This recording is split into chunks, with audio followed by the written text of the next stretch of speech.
A block of root 3 kg is attached to the string, whose another end is attached to the wall.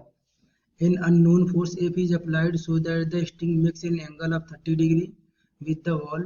The tension T is. That means हमें calculate करना है tension T.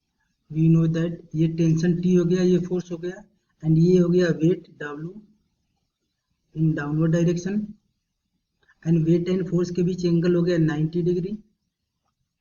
ये vertical line है, सो यहाँ पे हम vertical line draw कर लेंगे. ये एंगल यदि 30 है, ये एंगल यदि 30 डिग्री है, तो ये भी एंगल होगा 30 डिग्री, एंड ये एंगल 90 है, तो 90 प्लस 30 दैट मीन्स ये एंगल हो जाएगा 120 डिग्री.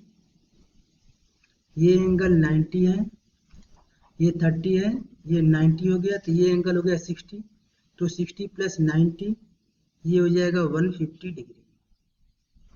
अब यहाँ पे हम अप्लाई करेंगे बाई लमीज थ्योरम. सो यहाँ पे हम लिखेंगे T means tension, then tension divided by sine of angle between another two force that means W and F. इसके बीच एंगल बन रहा है 90, तो यहाँ पे लिखेंगे sine 90 is equal to another force है F, तो F divided by angle between two another force, तो W एंड T के बीच का एंगल है यहाँ पर 150, सो साइन 150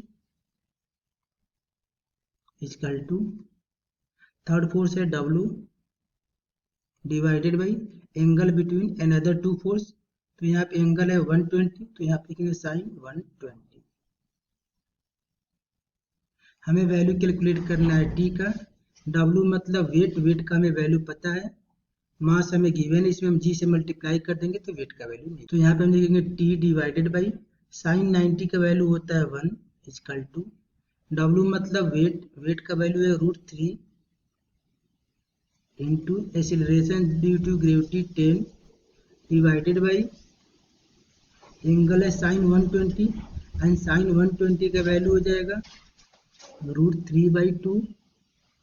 √3 से √3 कैंसिल हो जाएगा, 2 चला जाएगा ऊपर, सो यहाँ से T is equal to 20 newton. That means option number D is correct. Okay.